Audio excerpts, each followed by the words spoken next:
சென்னை சேலம் 8 வழி சாலை திட்டம் தொடர்பான வழக்கில் கடந்த ஆண்டு ஏப்ரல் 8ஆம் தேதி தீர்ப்பு அளித்தது சென்னை உயர்நீதிமன்றம். அதில் சென்னை சேலம் இடையிலான 8 வழி சாலை திட்டம் தொடர்பாக தமிழக அரசு பிறப்பித்த அறிவிப்பாணையை ரத்து செய்து உத்தரவிட்டது. மேலும் இந்த திட்டத்துக்காக கையகப்படுத்தப்பட்ட நிலங்களை 8 வார காலத்துக்குள் திரும்ப ஒப்படைக்கவும் நீதிமன்றம் உத்தரவிட்டது. இந்த உத்தரவை எதிர்த்து இந்திய நெடுஞ்சாலைத்துறை ஆணையம் உச்சநீதிமன்றத்தில் மேல்முறையீடு செய்தது. இந்த மனு மீதான விசாரணை நடைபெற்று வந்த நிலையில் உச்சநீதிமன்றம் இந்த மனுவை தள்ளுபடி செய்திருக்கின்றது. இதன் மூலம் சென்னை சேலம் 8 வழிச்சாலை திட்டத்துக்கு சென்னை உயர்நீதிமன்றம் விதித்த தடை தொடரும் எனவும் அறிவித்துள்ளது. ஆனால் இதனால் விவசாயிகள் முழு மகிழ்ச்சி அடையவில்லை.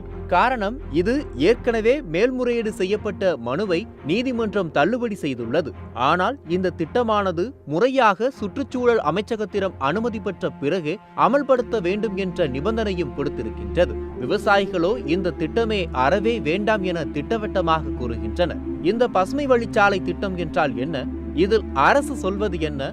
விவசாயிகளும் மக்களும் எதிர்ப்பு தெரிவிப்பது ஏன் என பார்க்கலாம். நாங்கள் உயர்நீதிமன்றத்தில் என்ன தீர்ப்பு மக்களுக்கு சாதகமாக வந்துச்சு, அதே மாதிரி தீர்ப்பு தான் இப்பயும் வரும்னு எதிர்பார்த்தோம். ஆனால் இது எலெக்ஷனுக்காக ஒரு கண்மூடித்தனமான மக்களை ஏமாத்துறதுக்காக அரசியல் உள்நோக்கத்தோடு இந்த தீர்ப்பு வழங்கினதான் எங்களுக்கு நாங்கள் கருதணும். அதனால் இந்த தீர்ப்பை நாங்கள் கண்டிப்பாக ஏற்றுக்கொள்ள மாட்டோம். புதுசாக நோட்டிஃபிகேஷன் விட்டு ரோடு போகிறது எதுக்கு? மக்கள் அதுக்காகவே இவ்வளோ விவசாய நிலம் அழியுதுன்னு நாங்கள் போராடணும். எங்கள் நிலத்தை காப்பாற்றுறது இவ்வளோ மண்ணில் இறங்கி இவ்வளோ அதாவது பெண்கள் எல்லாம் இவ்வளோ போராட்டத்துக்கு நாங்கள் உள்ளானோம். அதனால் இந்த தீர்ப்பு எங்களுக்கு ஒரு மன மகிழ்ச்சி அளிக்கல. மேல்முறையீடு போக தயார். அதாவது 8 வழிச்சாலை எக்காரணத்தை கொண்டு நாங்கள் வர விடமாட்டோம். விவசாயத்தை காப்போம். இந்த 8 வழிச்சாலை விவகாரம் தமிழகத்தில் மிகப்பெரிய அதிர்வலைகளை ஏற்படுத்திய ஒரு திட்டம். எத்தனையோ போராட்டங்கள், விவசாயிகளின் அழுகுரல் என இந்த திட்டம் பற்றிய அறிவிப்பு வந்ததில் இருந்து இதற்கு மிகப்பெரிய எதிர்ப்பும் ஆதரவும் இருந்து வந்தது. தமிழக அரசு இந்த திட்டத்தினை அமல்படுத்துவதில் மிக தீவிரம் காட்டியது ஏன்? இதனால் யாருக்கு லாபம்? அரசு இந்த திட்டத்தின் மூலம் செய்ய நினைத்தது என்ன? இதற்கான எதிர்ப்புகள் வலுத்ததற்கு காரணம் என்ன? 8 வழி சாலை திட்டம் மத்திய அரசின் பாரத் மாலா பரியோஜனா திட்டத்தின் கீழ் இந்தியா முழுவதும் 50,000 கிலோமீட்டர் வரையிலான நெடுஞ்சாலைகள் அமைக்கப்பட வேண்டும் என்ற திட்டத்தின் அடிப்படையில்தான் இந்த பசுமை வழிச்சாலை தமிழகத்திற்கு வந்தது. இந்த சாலை முக்கிய பொருளாதார வர்த்தகத்தினை மேம்படுத்துவதற்காகவும் வணிகம் தொடர்பான போக்குவரத்தினை அதிகரிப்பதாகவும் மக்களின் தேவைக்காகவும் மிகவும் பயனுள்ளதாக இருக்கும் என அரசு கூறியது. ஏற்கனவே பயன்பாட்டில் 2 சாலைகள் சென்னையையும் சேலத்தினையும் இணைக்கின்றது. சென்னையில் இருந்து பெங்களூர் செல்லும் நெடுஞ்சாலை மூலமாக 360 கிலோமீட்டர் தொலைவிலும், சென்னையிலிருந்து மதுரை செல்லும் நெடுஞ்சாலை வழியாக 350 கிலோமீட்டர் தொலைவிலும் பயணித்தால் சென்னையிலிருந்து சேலத்திற்கு சென்றடைய முடியும்.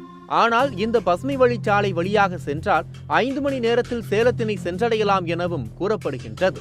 அது மட்டுமின்றி ஏற்கனவே இருக்கும் நெடுஞ்சாலையின் போக்குவரத்து கொள்ளளவு 120% இருந்து 150% வரை அதிகரித்து இருப்பதாகவும் அரசு தரப்பில் தெரிவிக்கப்பட்டுள்ளது. மேலும் இதனால் இந்த சாலையில் நடக்கும் விபத்துக்கள் அதிகரித்து வருவதாகவும் தெரிவித்தனர்.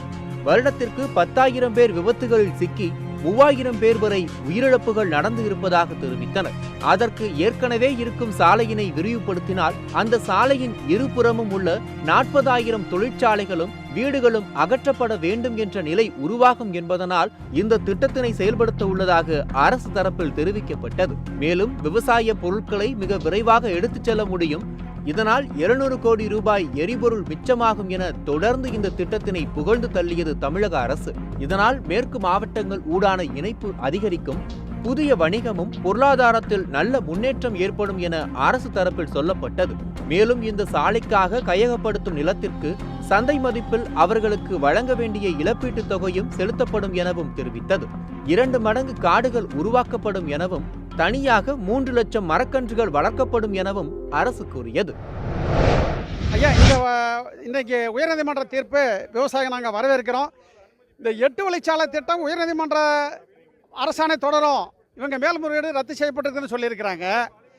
புதுசு நோட்டிஃபிகேஷன் விட்டு எடுக்கிறதுக்கு தடை இல்லைன்னு சொல்லியிருக்காங்க. புது நோட்டிஃபிகேஷன் விட்டு எடுத்தாங்கன்னா இப்போ நாங்கள் 2.5 ஆண்டு காலமாக போகிறோன்னு அழிவு அப்படியே தானே தொடரும். ஆக இந்த திட்டம் தேவையில்லை.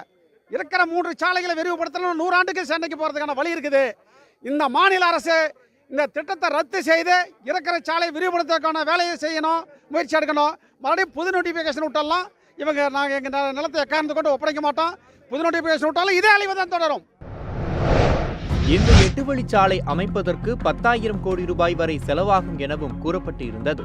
இது கடந்து வரும் பாதையில் பல்லாயிரக்கணக்கிலான மரங்கள் இருப்பதால் அதனை அழித்துவிட்டுதான் அதன் மேல் இந்த சாலை வர இருக்கின்றது.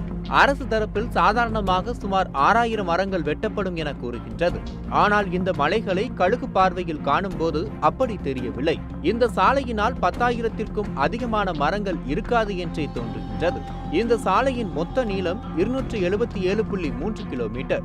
அதில் வனப்பகுதிக்குள் செல்லும் சாலையின் நீளம் மட்டும் 13.29 கிலோமீட்டர். ஒவ்வொரு மாவட்டத்திற்குள்ளேயும் இது எவ்வளவு தூரம் பயணிக்கின்றது என்று பார்த்தால், காஞ்சிபுரம் மாவட்டத்தில் 59.1 கிலோமீட்டர் தூரமும், திருவண்ணாமலையில் 123.9 கிலோமீட்டர் தூரமும், கிருஷ்ணகிரியில் 2 கிலோமீட்டர் தூரமும், தர்மபுரியில் 56 கிலோமீட்டர் தூரமும், கடைசியாக சேலத்தில் 36.3 கிலோமீட்டர் தூரத்திலும் பயணித்து விளைநிலங்கள், காடுகள், வீடுகள், மரங்கள் என அத்தனையையும் கடந்து வருகின்றது. இதிலும் வனப்பகுதிக்குள் பயணிக்கும் இந்த சாலை சிறுவாச்சூர், ராவண்டிவாடி, அனந்தவாடி, பள்ளிப்பட்டி, நம்பேடு போன்ற வனப்பகுதிகளை கடந்து வருகின்றது. காடுகளை தாண்டி வரும் இந்த சாலை பருவமழைகளுக்கு ஆதாரமாக விளங்கும் மலைகளான வேதிமலை, கவுத்திமலை, சித்தேரிமலை, ஜருகுமலை, சேர்வராயன் மலை, அரநூற்று மலை, கல்வராயன் மலை, சித்தேரி மலை போன்ற மலைகளும் இதனால் பாதிக்கப்படும் என்பது கூடுதல் அதிர்ச்சி தரும் தகவலாக உள்ளது. இயற்கை கொடுத்த விலைமதிப்பற்ற இத்தனை வளங்களை கொடுத்துதான் அந்த சாலை வர வேண்டுமா என சமூக ஆர்வலர்கள் வேதனை தெரிவிக்கின்றனர். நிலப்பகுதிக்குள் இந்த சாலை செல்லும் போது இதனுடைய அகலம் 70 மீட்டராக இருக்கும் எனவும், வனப்பகுதிக்குள் 45 to 50 மீட்டராக இருக்கும் எனவும் கூறப்பட்டுள்ளது. இதற்காக கையகப்படுத்திட போகும் நிலமாக அரசு சொல்லியிருப்பது 1900 ஹெக்டேர் நிலங்கள். ஆனால் தேசிய நெடுஞ்சாலை ஆவணத்தின்படி 2560 ஹெக்டேர் கையகப்படுத்தப்படும் என குறிப்பிடப்பட்டுள்ளது.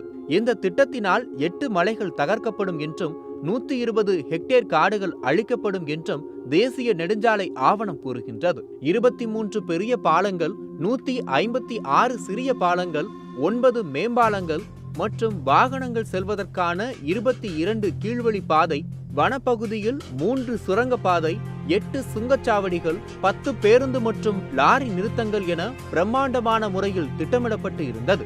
இவ்வளவு பிரம்மாண்டமாக இப்படி காடுகளை அழித்து மலைகளை தகர்த்து 10,000 கோடி செலவு செய்து ஒரு சாலை அமைக்கும் போது அதற்கான லாபம் யாருக்கு என்ற கேள்வியும் எழுகின்றது.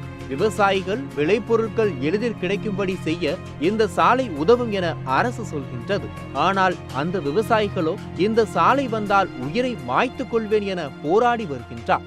அரசு சொல்லும்படி இந்த சாலையில் மணிக்கு 120 கிலோமீட்டர் வேகத்தில் சென்றால்தான், ஒருவேளை பசுமை வழிச்சாலை அமைக்கப்பட்டால் அரசு சொல்லும்படி இந்த சாலையில் மணிக்கு 120 கிலோமீட்டர் வேகத்தில் சென்றால்தான் அரசு சொல்லும் 5 மணி நேர பயணம் சாத்தியமாகும். இடையில் அமைக்கப்பட உள்ள 8 சுங்கச்சாவடிகளை கடந்து எப்படி 5 மணி நேரத்திற்குள் செல்ல முடியும் என்ற கேள்வியும் எழுகின்றது.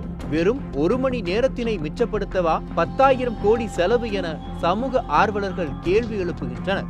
மேலும் காட்டுப்பகுதி வழியாக வரும்போது அங்கு வாழும் பெரிய விலங்கினங்கள் ஆரம்பித்து சிறு சிறு பூச்சி இனங்கள் வரை பாதிக்கப்படும். தமிழகத்திற்கு முக்கிய பருவமழையினை தரக்கூடிய மேற்கு தொடர்ச்சி மலைகளின் மரங்கள் வெட்டப்படுவதால் ஒட்டுமொத்தமாக மழை பொழிவே பொய்த்து போக வாய்ப்பும் உள்ளது என விவசாயிகள் வேதனை தெரிவிக்கின்றனர். இந்த திட்டத்தினால் நேரடியாக 10,000 விவசாயிகள் பாதிக்கப்படுவார்கள் என கூறப்படுகின்றது.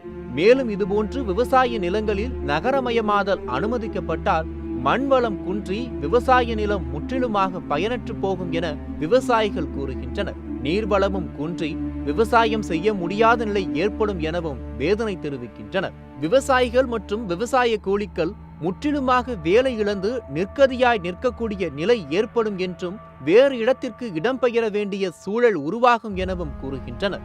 அத்தனை எதிர்ப்புகளையும் மீறி இந்த திட்டத்தினை அமல்படுத்த துடிக்கும் தமிழக அரசு அது கூறும் காரணங்களுக்கான மாற்று வழிகளை தேட மறுப்பது ஏன் என்ற கேள்வியும் எழுந்துள்ளது.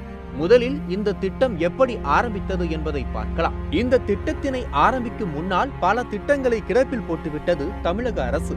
தமிழக அரசானது திருச்சி மற்றும் திண்டிவனம் இடையிலான NH-45 சாலையை 6 வழித்தடமாக அகலப்படுத்தும் திட்டத்தினை கைவிட்டுவிட்டு அதற்கு மாற்றாக சேலம் 8 வழிச்சாலை திட்டத்தை அறிவித்துள்ளது. மேலும் போக்குவரத்து நெரிசல் அதிகமுள்ள மதுரவாயல் தாம்பரம் இடையிலான 19 கிலோமீட்டர் சாலையை அகலப்படுத்தும் திட்டத்தை கைவிட்டுவிட்டது. அதற்கான காரணங்கள் தெளிவாக கூறப்படவில்லை. இந்த திட்டத்தை விவசாயிகள் எதிர்க்கும் போதெல்லாம் காவல்துறை கடுமையாக நடவடிக்கைகளை எடுத்திருக்கின்றது. பாரத் மாலா சாலை திட்டத்தை மத்திய அரசு அறிவித்த போது சேலம் 8 வழி சாலை திட்டம் அந்த பட்டியலில் இல்லை. 25 பிப்ரவரி 2018 அன்று நிதின் கட்காரிக்கு எடப்பாடி எழுதிய கடிதத்தில் முதல் முறையாக சேலம் 8 வழி சாலை திட்டம் பற்றி விவாதிக்கப்பட்டது. அந்த கடிதத்தில் சேலம் நகரின் அதிக போக்குவரத்து நெரிசல் மற்றும் முக்கியத்துவத்தை கருத்தில் கொண்டு சென்னை சேலம் இடையிலான பசுமை வழிச்சாலை அமைக்க பரிந்துரைக்கிறேன். இதனால் பயண தொலைவு மற்றும் எரிபொருள் பயன்பாடு குறையும் எனவும் குறிப்பிட்டிருந்தார். இந்த புதிய சாலை அமைத்தால் மாநிலத்தின் சமூக பொருளாதார நிலையில் அதிக முன்னேற்றம் இருக்கும். இந்த திட்டமானது அதிக வறண்ட நிலங்களை மட்டுமே உள்ளடக்கும். திட்டத்தினால் ஏற்படும் நன்மைகளை ஒப்பிடும்போது திட்டத்திற்காக கையகப்படுத்தும் நிலத்தின் மதிப்பு மிக அதிகமாக இருக்க வாய்ப்பு இல்லை என்று கூறப்பட்டிருந்தது. இந்த கடிதம் எழுதப்பட்ட நேரத்தில் திட்டத்துக்காக கையகப்படுத்தப்படும் நிலத்தின் மதிப்பு பற்றி கூட தமிழக அரசு அறிந்திருக்கவில்லை என்பது அந்த கடிதத்தில் தெளிவாக கூறப்பட்டிருக்கின்றது. ஆனால் மிகவும் ஆச்சரியமாக மறுநாள், அதாவது 26 பிப்ரவரி 2018 அன்று தமிழக முதல்வரோடு இணைந்து நடத்திய பத்திரிகையாளர் சந்திப்பில் சேலம் 8 வழி சாலை திட்டத்தை அறிவித்தார் மத்திய போக்குவரத்து துறை அமைச்சர் நிதின் கட்காரி. இப்படி ஒரே இரவில் அரசின் திட்டமானது அனுமதி பெறுவதில் கற்பனையில் கூட எண்ணி பார்க்க இயலாது உள்ளது என்று சமூக ஆர்வலர்கள் கூறுகின்றனர். அதுவும் 10,000 கோடி மதிப்புள்ள பெரிய திட்டம் எப்படி சாத்தியம் என்ற கேள்வியும் உள்ளது. தற்போது கிடைத்திருக்கும் இந்த தீர்ப்பு கூட விவசாயிகளுக்கும் மக்களுக்கும் சிறிதளவு மகிழ்ச்சியை மட்டுமே ஏற்படுத்தி இருக்கின்றது. முழுமையாக இந்த திட்டத்தினை ரத்து செய்ய வேண்டும் என்பதே அவர்களின் கோரிக்கையாக உள்ளது. இயற்கை ஆர்வலர்களும் விவசாய சார்பாளர்களும் வாழ்வாதாரத்தினை மீட்டெடுக்க அரசு திட்டம் வகுக்க வேண்டும். ஆனால் அதை அழிக்க திட்டம் தீட்டாதீர்கள் என வேதனை தெரிவிக்கின்றனர். சாலையின் இருபுறமும் மரங்களை நட்டு சாலை அமைப்பதே பசுமை வழிச்சாலை.